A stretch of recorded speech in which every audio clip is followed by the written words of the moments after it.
کتابوں کی روشنی میں اس چیز کا جواب دیا گیا تھا۔ سب سے پہلے تو ہم یہ دیکھتے ہیں کہ دوسرے مذہبی کتابوں کے اندر عورتوں کو کیا حق دیا گیا ہے۔ چنانچہ جب ہم یونانی تہذیب، جو سب سے پرانی تہذیب مانی جاتی ہے دنیا کے اندر، جب ہم اس پر غور کرتے ہیں تو وہاں تو عورتوں کے لیے کوئی بھی حصہ نہیں ہے۔ ان کا یہ کہنا ہوتا ہے کہ جب سارے خرچ کی ذمہ داری یا اسی طریقے سے عورت کے عزت و ناموس کے حفاظت کی ذمہ داری مرد اٹھاتا ہے تو عورت کو کیوں دیا جائے، لہذا ان کے یہاں عورت کا کوئی بھی حصہ نہیں ہے۔ جب ہم یہودی مذہب کو دیکھتے ہیں، جن کے پیغمبر حضرت موسیٰ علیہ السلام ہیں اور جن کو کتاب تورات ملی، جس زمانے میں تورات اتری تھی اس زمانے میں تو عورتوں کو حصہ تھا، اس لیے کہ اسلام یعنی جو اللہ کے قوانین ہیں ان قوانین میں آدم علیہ السلام سے لے کر حضرت محمد صلی اللہ علیہ وسلم تک کبھی بھی عورتوں پر ظلم و زیادتی نہیں ہوئی ہے۔ یہ جو وہ حکم آپ کو بتایا جا رہا تورات کا، جو تحریف کے بعد اس میں لکھا ہوا ہے، اللہ کی کتابوں کو انہوں نے بدلا، تو اس میں جو آج موجودہ حکم ہے عورتوں کے وراثت کے بارے میں، وہ یہ ہے کہ اگر لڑکا زندہ ہوگا تو لڑکی کو کوئی بھی حصہ نہیں دیا جائے گا، اور اگر لڑکا نہیں ہوگا، صرف لڑکی ہے کسی کو، تو لڑکی کو وراثت میں حصہ ملے گا، لیکن اس وقت جب کہ اس کی شادی اپنے خاندان کے لوگوں میں ہوا ہو۔ خاندان سے باہر اگر اس کی شادی ہوئی تو اس کو وراثت میں حصہ نہیں ملے گا۔ اسی طرح اگر عورت مر جائے تو شوہر کو حصہ ملے گا، لیکن اگر شوہر مر جائے تو عورت کو حصہ نہیں ملے گا۔ یہ یہودی تہذیب کے اندر اور یہودی قانون کے اندر ہے، اور یہی اسی طریقے کا قانون اور اسی طریقے کا حکم عیسائی لوگوں میں بھی ہے۔ چونکہ انجیل کے اندر باضابطہ کوئی وراثت کا حکم ہے نہیں کہ جس سے اندازہ لگایا جائے کہ ان کے یہاں کیا حکم ہے، لیکن چونکہ وہ بھی تورات کو ہی فالو کرتے ہیں احکام کے سلسلے میں، تو اسی لیے ان کے یہاں بھی یہی حکم ہوگا۔ اور اللہ کے نبی کے زمانے میں جو کفار مکہ تھے، وہ تو ڈائریکٹ لڑکیوں کو قبر میں ڈال دیا کرتے تھے پیدا ہوتے ہی، تو ان کے یہاں وراثت کا تصور تو بالکل بھی نہیں ہو سکتا ہے۔ اور وہ لوگ تو باضابطہ یہ کہتے تھے کہ کیف نعطی المال، ہم ان عورتوں کو مال کیسے دیں گے؟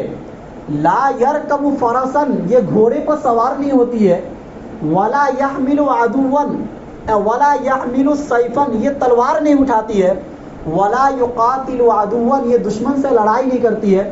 یعنی ان کے یہاں جو معیار تھا کسی کو وراثت میں حصہ دینے کا، وہ لڑائی تھی۔ کوئی لڑے گا تو اس کو دیا جائے گا، اور اگر نہیں لڑے گا اس کو نہیں دیا جائے گا۔ چونکہ لڑائی کو بہت اہمیت دیتے تھے وہ لوگ اللہ کے نبی کے آنے سے پہلے، لہذا ان کے یہاں بھی کوئی وراثت میں کوئی تصور، وراثت کا کوئی تصور نہیں تھا، عورتوں کو حصہ دیے جانے کا کوئی تصور نہیں تھا۔ اگر کسی کے شوہر کا انتقال ہو جاتا تھا تو انتقال ہونے والے کا جو بھائی ہے وہ اس عورت کے پورے مال و جائیداد پر قبضہ کر کے بیٹھ جاتا تھا، بلکہ اس عورت پر بھی قبضہ کر لیتا تھا۔ اگر خوبصورت ہوتی تھی تو نکاح کر لیتا تھا، مہر بھی نہیں دیتا تھا، اور اگر خوبصورت نہیں ہوتی تھی وہ عورت تو اس پر ظلم و زیادتی کرتا تھا، مہر تو پھر بھی نہیں دیتا تھا۔ یہ چیز عرب کے معاشرے میں موجود تھی۔ اس زمانے میں اسلام کا حکم آیا کہ عورتوں کو بھی وراثت میں حصہ ملے گا، جس کی وجہ سے عرب میں ایک ہلچل ہو گئی، اور ان لوگوں نے یہ کہا کہ ہو سکتا ہے کہ نبی صلی اللہ علیہ وسلم سے بھول ہو گئی ہو، یا ہو سکتا وقتی حکم ہو، 4-5 مہینے کے بعد یہ حکم ختم ہو جائے گا۔ جب دیکھیں 1 سال گزر گیا، 2 سال گزر گیا، اب قرآن میں حکم ابھی تک اسی طرح موجود ہے، یہ حکم منسوخ نہیں ہو رہا ہے، جیسے اور بھی احکام منسوخ ہو جاتے ہیں۔ تو وہ لوگ نبی کے پاس آئے اور کہا کہ یہ جو حکم عورتوں کے بارے میں آیا، وراثت کا مسئلہ جو ہے، یہ ہمیشہ کے لیے ہے یا چند مہینوں کے لیے ہے؟ اللہ نے قرآن کریم میں آیت اتاری کہ یہ حکم ہمیشہ کے لیے ہے، اب یہ کبھی بھی ختم نہیں ہوگا۔ تو دیکھو، جب عورتوں کو حصہ دیا گیا اسلام میں اس زمانے میں کہ جب کہ عورتوں کے لیے کوئی حصہ نہیں تھا، تو عرب کے معاشرے میں ہلچل مچ گئی۔ اب میں نے آپ کو سارے جو مذاہب ہیں ان کے بارے میں بھی بتا دیا کہ ان کے یہاں تو عورتوں کے وراثت کا کوئی تصور بھی نہیں ہے، اور یہ اعتراض وہ لوگ کرتے ہیں جو نہ عورتوں کا خرچ برداشت کرتے ہیں اور نہ اپنی بہن کو وراثت میں حصہ دیتے ہیں، ایسے لوگ اسلام پر اعتراض کرتے ہیں۔ جو لوگ اعتراض کرتے ہیں، آپ ان کے گھر کا جائزہ لیں اور آپ ان سے یہ پوچھیں کہ آپ نے اپنی بہن کو کتنا حصہ دیا ہے، تو پتہ چلے گا کہ ان کے یہاں ان چیزوں کا تو تصور بھی نہیں ہے۔ بہن کو حصہ دینا تو چھوڑیے، ان کو یہ پوچھئے کہ آپ اپنی بیوی پر کتنا خرچ کرتے ہیں۔ ان کے یہاں تو عورتیں بھی کما رہی ہیں، مرد بھی کما رہے ہیں، اور اسلام میں تو عورتوں کو کمانے کی بالکل بھی اجازت نہیں ہے۔ اگر مرد کمانے والا ہے تو عورت کو کمانے کا بالکل بھی حق نہیں بنتا ہے، مرد کے اوپر پوری ذمہ داری ہے۔ تو پہلا جواب تو یہ ہے۔ دوسرا جواب یہ ہے کہ اسلام کے اندر جو حصے متعین کیے گئے ہیں وراثت کے بارے میں، وہ تقریباً 12 حصے ہیں۔ یعنی 12 لوگ ایسے ہیں کہ جن کو شریعت میں وراثت میں حصہ ملتا ہے۔ ان میں سے 8 قسم کے لوگ تو صرف عورتیں ہیں اور 4 قسم کے صرف مرد ہیں۔ یعنی باپ، دادا اور ماں شریک بھائی اور شوہر، یہ 4 لوگ ہیں جن کا حصہ قرآن میں متعین کیا گیا ہے کہ ان کو وراثت میں حصہ ملے گا۔ یہ صرف 4 لوگ ہیں، اور 8 قسم کی وہ عورتیں ہیں جن کا حصہ متعین کیا گیا قرآن میں۔ وہ کون ہیں؟ ماں، دادی، بیٹی، شوہر، پوتی، حقیقی بہن، علاتی بہن اور اخیافی بہن۔ یعنی ماں باپ شریک بہن، یا باپ شریک بہن، یا ماں شریک بہن۔ یہ 8 عورتیں جن کا حصہ قرآن کریم میں متعین کیا گیا۔ اس سے پتہ چلا کہ زیادہ حصہ لینے والی عورتیں ہیں اور کم حصہ لینے والے مرد ہیں۔ تیسرا جواب یہ ہے کہ صرف 3 جگہ ایسی ہیں کہ جہاں پر مرد کو عورت سے زیادہ حصہ دیا گیا۔ ہر جگہ نہیں، بلکہ 3 مواقع ایسے آتے ہیں کہ جہاں پر مرد کو عورت سے زیادہ حصہ دیا گیا ہے۔ وہ 3 مواقع کون کون سے ہیں؟ پہلا موقع جب بھائی بہن کے ساتھ جمع ہو جائے تو بھائی کو زیادہ ملتا ہے بہن کے مقابلے میں۔ جب ماں اور باپ جمع ہو جائے تو باپ کو زیادہ ملتا ہے ماں کے مقابلے میں۔ اور جب شوہر میاں بیوی جمع ہو جائے تو شوہر کو زیادہ ملتا ہے بیوی کے مقابلے میں۔ اس کی وجہ کیا ہے؟ اسی پر اصل اعتراض ہو سکتا ہے کہ یہی 3 جگہ ایسی ہیں کہ جہاں پر مردوں کو عورتوں سے زیادہ حصہ ملتا ہے۔ اس کی وجہ یہ ہے کہ یہی 3 لوگ ہیں کہ جو خرچ بھی بہت زیادہ برداشت کرتے ہیں۔ چنانچہ سب سے زیادہ ایک عورت ہے، اس کے خرچ کی سب سے پہلی ذمہ داری باپ کے اوپر آتی ہے۔ اگر باپ نہ ہو تو دوسرے نمبر پر ذمہ داری بھائی کے اوپر آتی ہے، اور اگر اس لڑکی کی شادی ہو جائے تو اس کے خرچ کی ذمہ داری شوہر کے اوپر آتی ہے۔ یہ 3 قسم کے وہ لوگ ہیں کہ جو سب سے زیادہ عورتوں کے حقوق کی حفاظت کرتے ہیں اور عورتوں کے اوپر سب سے زیادہ خرچ کرتے ہیں۔ اب مثال سے میں اس کو سمجھاؤں کہ اگر کسی کا انتقال ہو گیا اور اس نے 3000 روپیہ چھوڑ کر گیا، اور ایک بیٹا ہے ایک بیٹی ہے، بیٹا کو آپ نے 2000 روپیہ دے دیا اور بیٹی کو آپ نے 1000 روپیہ دیا، لیکن بیٹی کے اوپر کوئی خرچ نہیں ہے، اس کا 1000 روپیہ پھر بھی بچا رہے گا۔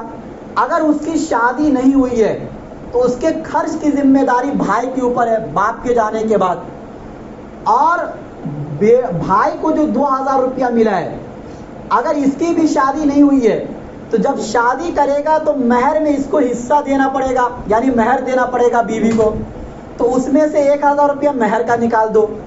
ابھی بہن شادی شدہ نہیں ہے، اس کی شادی کرانے کی ذمہ داری بھی اسی بھائی کی ہے، اس میں سے بھی 1000 روپیہ شادی میں گیا۔ اس کے علاوہ بھی بہت سے خرچ کی ذمہ داری کس کے اوپر ہے؟ یعنی اگر دیکھا جائے تو وراثت میں جو حصہ بھائی کو ملا وہ زیادہ سے زیادہ 5 مہینہ وہ پیسہ چلے گا، اس سے زیادہ نہیں چلے گا اگر لاکھوں میں ہو تو۔ اور جو لاکھوں روپیہ لڑکی کو ملا ہے، اگر اس کی شادی ہو گئی ہے تو شادی کے بعد بھی وہ لاکھ روپیہ اس کے پاس ہی جمع رہے گا، کیونکہ شوہر کو یہ حق نہیں بنتا ہے کہ وہ اپنی بیوی کو یہ کہے کہ جو تمہیں لاکھ روپیہ ملا ہے اس میں سے 1 مہینے کا خرچ چلا لو۔ یہ اجازت اسلام نہیں دیتا ہے.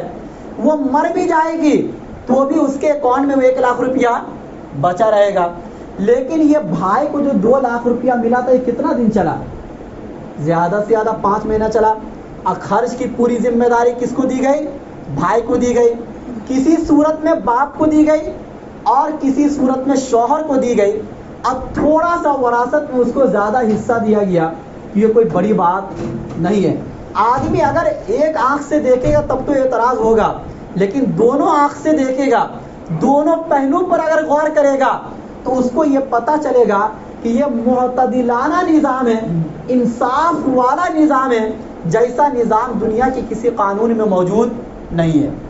یہ تو وہ ہے کہ جس میں عورت کو تھوڑا کم ملا، مرد کو زیادہ ملا. اس کی وجہ کیا ہے وہ بھی میں نے بتا دیا. اور وجہ عقلی ہے، ایسا نہیں کہ کوئی زبردستی کا تھوپا کیا ہے. اس کے اوپر اگر غور کرو گے تنہائی میں بیٹھ کر تو آپ کو سمجھ میں آ جائے گا. چوتھا جواب یہ ہے کہ بہت سی صورتیں ایسی ہیں کہ جس میں عورت کو مرد سے زیادہ دیا گیا ہے. وہ صورت کون سی ہے کہ ایک عورت کا انتقال ہو گیا اور اس نے اپنے پیچھے ماں باپ، شوہر اور 2 بیٹی کو اس نے چھوڑا. اب 100 روپیہ مثال کے طور پر مان لو، 100 روپیہ کوئی چھوڑتا نہیں ہے، مثال سمجھانے کے لیے 100 روپیہ وہ عورت چھوڑ کر گئی ہے. ان 100 روپے میں 53 روپیہ 2 بیٹی کو دیا جائے گا، 13 روپیہ ماں باپ کو ملیں گے اور 20 روپیہ شوہر کو ملے گا. تو کتنا ملا 2 بیٹی کو؟ 53 روپیہ ملا. اگر اسی 2 بیٹی کی جگہ 2 بیٹا کو اگر وہ چھوڑ کے جائے، یعنی کسی ایک عورت کا انتقال ہوا اور وہ اپنے پیچھے ماں باپ، شوہر اور 2 بیٹا کو چھوڑ کر جائے، تو یہ بیٹے کا یعنی 2 بیٹے کا حصہ اب 41 روپیہ ہو جائے گا. 53 روپیہ 2 بیٹی کو مل رہا تھا، لیکن اگر 2 بیٹا کو چھوڑ کر جائے تو اسلام 2 بیٹا کو کتنا دیتا ہے؟ 41 روپیہ دیتا ہے. یہاں پر 2 لڑکا کا حصہ کم ہوا کہ نہیں ہوا؟ اسی طریقے سے اگر ایک بیٹی کو چھوڑ کر جائے تو ایک بیٹی کا حصہ 46 روپیہ بنے گا، لیکن اگر وہیں پر وہ عورت ایک بیٹا کو چھوڑ کر جائے تو اس کا پھر بھی 5 روپیہ کم ہو جائے گا، 41 روپیہ اس کو ملے گا. اچھا، اسی طریقے سے اگر ایک عورت کا انتقال ہو جائے اور وہ شوہر کو چھوڑے اور 2 حقیقی بہن کو چھوڑ کر جائے، شوہر کو، ماں کو اور 2 حقیقی بہن کو چھوڑ کر جائے، تو وہاں پر 2 بہنوں کو 50 روپیہ ملے گا. کتنا ملے گا؟ 50 روپیہ ملے گا. لیکن اگر اسی جگہ پر 2 حقیقی بھائی کو چھوڑ کر جائے تو اس کو 33 روپیہ ملے گا. تو یہاں پر کتنا کم ہو گیا؟ یا اسی طریقے سے بہت سی جگہ ایسی ہے کہ جہاں پر مرد اور عورت کا حصہ برابر ہے. وہ کیسے؟ ایک آدمی اپنے پیچھے ماں باپ کو چھوڑ کر گیا اور بھائی بھی ہیں، تو ایسی صورت میں ماں باپ کا حصہ، ماں کا بھی حصہ چھٹا حصہ ہے اور باپ کا بھی حصہ چھٹا حصہ ہے. یا اسی طریقے سے 2 اخیافی بھائی بہن ہیں تو وہاں پر بھی دونوں کا حصہ تہائی حصہ ہے. یا مثال کے طور پر مان لیجئے کہ ایک آدمی کا انتقال ہوا اور وہ اپنے پیچھے صرف ایک بیٹا کو چھوڑا ہے، باقی کوئی نہیں ہے، ماں باپ بھی نہیں ہے اور بھائی بہن بھی نہیں ہے، تو پوری جائیداد کا مالک یہ بیٹا ہو جائے گا. اسی طریقے سے اگر وہ آدمی صرف اپنی بیٹی کو چھوڑ کر گیا اور آگے پیچھے کوئی نہیں ہے تو اس کے بھی پوری جائیداد کا مالک یہ بیٹی ہو جائے گی. تو یہاں پر کون سا ظلم ہے؟ یہ 3 صورتیں وہ بتایا جس میں مرد عورت برابر ہے. 5-6 صورتیں وہ ہیں جس میں عورت کو زیادہ دیا گیا مرد کے مقابلے میں، اور صرف 3 صورتیں ایسی ہیں کہ جس میں مرد کو زیادہ دیا گیا عورت کے مقابلے میں، اور اس پر بھی خرچ ڈبل، مرد کا خرچ ڈبل. اچھا، اسی طریقے سے سب سے بڑا حصہ جو ہوتا ہے نا وراثت کے اندر، وہ 2/3 ہوتا ہے. کتنا ہوتا ہے؟ 2/3. یعنی کسی بھی مال کا 2/3 یہ وراثت میں سب سے بڑا حصہ مانا جاتا ہے. اور یہ 2/3 کی حقدار صرف لڑکیاں ہوتی ہے. کسی صورت میں یا تو بیٹی ہوگی، کسی صورت میں یا تو پوتی ہوگی، کسی صورت میں یا تو حقیقی بہن ہوگی، اور کسی صورت میں یا تو صرف ماں باپ شریک بہن ہوگی. یعنی 2/3 مال کی حقدار صرف عورت بنتی ہے، لڑکا کا کوئی بھی حصہ اس میں نہیں ہے۔ اور ایک صورت تو ایسی ہے، اور اس کے علاوہ بھی صورتیں بن سکتی ہے جس میں لڑکی کو تو حصہ مل رہا ہے، لڑکا کو بالکل بھی نہیں مل رہا ہے۔ وہ کون سی صورت ہے؟ کہ ایک آدمی اپنے پیچھے ماں باپ، شوہر، بیٹی اور پوتی کو چھوڑا، تو پوتی کو مال کا 6واں حصہ ملے گا، لیکن اگر اسی جگہ پر پوتا کو چھوڑ کر جائے تو پوتا کو حصہ نہیں ملے گا۔ اس پر بھی اعتراض ہوتا ہے کہ آخر یتیم پوتے کو حصہ کیوں نہیں دیا گیا؟ یتیم پوتے کو حصہ ملا، یتیم پوتا کو حصہ نہیں ملا۔ اس اعتراض کا جواب دینے سے پہلے میں ایک بات سمجھا دوں آپ کو کہ اسلام میں جو وراثت میں کسی کو کم اور کسی کو زیادہ دیا گیا، یہ مرد ہونے کی بنیاد پر یا عورت ہونے کی بنیاد پر بالکل بھی نہیں دیا گیا ہے۔ یعنی عورت ہونے کی بنیاد پر عورت کو کم ملے، اب مرد ہونے کی بنیاد پر مرد کو زیادہ ملے، ایسا بالکل بھی نہیں ہے اگر پورے قوانین پر غور کرو گے۔ بلکہ اسلام نے یہ دیکھا ہے کہ خرچ زیادہ کون کرتا ہے۔ اگر اس اصول کو بھی لوگے تو بھی اگر دیکھا جائے تو مرد پر ظلم ہے، اگر ان لوگوں کے نظریے سے دیکھا جائے، ورنہ ظلم بالکل بھی نہیں ہے، کیونکہ مرد کو کمانے کی ذمہ داری اللہ نے دی ہے تو خرچ کرنے کی بھی ذمہ داری مرد کی ہے۔ بہرحال اسلام میں عورت کو عورت ہونے کی بنیاد پر، اب مرد کو مرد ہونے کی بنیاد پر کوئی کمی زیادتی نہیں کی گئی ہے، بلکہ ایک انصاف والا ایک قانون ہے جس پر غور کرنے کے بعد آپ کو پتہ چلے گا۔ جب اسلام میں وراثت میں کوئی حصہ نہیں تھا تو حضرت سعد بن ربیع رضی اللہ تعالیٰ عنہ جنگ احد میں شہید ہو گئے۔ ان کی بیوی اور ان کی 2 بیٹی اللہ کے نبی کے پاس آئی اور انہوں نے یہ کہا کہ اس لڑکی کے جو چچا ہیں وہ سارے مال پر قبضہ کر کے بیٹھ گئے عرب کے دستور کے مطابق۔ اب یہ 2 بیٹی کی شادی کا مسئلہ، خود میری شادی کا مسئلہ، اب میرے شوہر تو جنگ احد میں شہید ہوئے ہیں، اس میں ہمارا کیا قصور ہے؟ ہمیں مال میں کوئی حصہ نہیں مل رہا ہے۔